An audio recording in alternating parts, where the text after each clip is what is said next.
എന്തിനാ മുത്തശ്ശി ഇതെല്ലാം? ഇന്ന് പൂതൻ വരണ ദിവസല്ലേ? പൂതനോ? അതെന്താ സാധനം? അയ്യേ, പട്ടണത്തില് വളരണ അമ്മൂന് ഇതൊന്നും അറിയില്ലേ? പൂതൻ എന്ന് വെച്ചാ ഭൂതം. നങ്ങേലിന്നൊരു അന്തർജനത്തിന്റെ സുന്ദരക്കുട്ടനായ ഉണ്ണിയെ ഒരു ഭൂതം കട്ടോണ്ട് പോയി.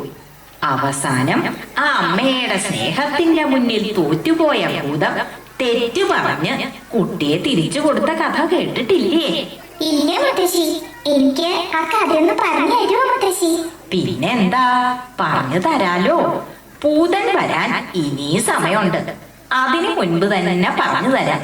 വാ, നമുക്ക് തറയിലിരിക്കാം. ഇടശ്ശേരി ഗോവിന്ദൻ നായർ എന്നൊരു കവി പൂതപ്പാട്ട് എന്നൊരു കവിത എഴുതിയിട്ടുണ്ട്. മനുഷ്യരെ വരെ തിന്നിരുന്ന ഭൂതം പിന്നെ പാപമായി മാറിയ കഥയാ അത്. അത് കേട്ടാൽ അമ്മൂന്റെ സംശയങ്ങളൊക്കെ മാറും. എനിക്കതൊന്ന് കേൾപ്പിച്ചു തരോ? പിന്നെന്താ, ദാ കേട്ടോളൂ.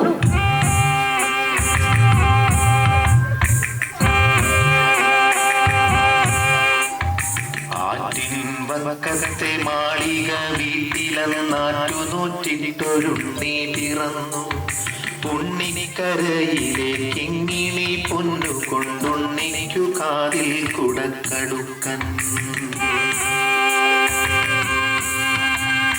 പാപ്പ കൊടുക്കുന്നു, പാലു കൊടുക്കുന്നു, പാവ കൊടുക്കുന്നു നങ്ങേലി. കാച്ചിയ മോരൊഴിച്ചൊട്ടി വടിച്ചിട്ട് കാക്കേ പൂച്ചേ പാട്ടുകൾ പാടിയിട്ട് മാനത്തമ്പിളി മാമനെ കാട്ടിയിട്ട് മാമു കൊടുക്കുന്നു നങ്ങേലി.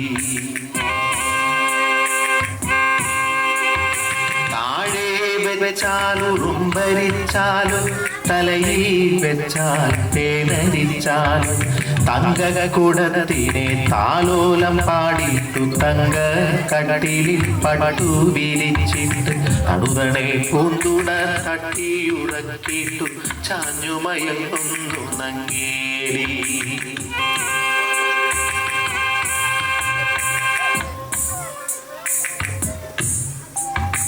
ഉണ്ണിക്കേഴു വയസ്സു കഴിഞ്ഞു, കണ്ണും കാതു ഉറച്ചു കഴിഞ്ഞു. പള്ളിക്കൂടത്തിൽ പോയി പഠിക്കാനുള്ളിൽ കൗതുകമേറി കഴിഞ്ഞു.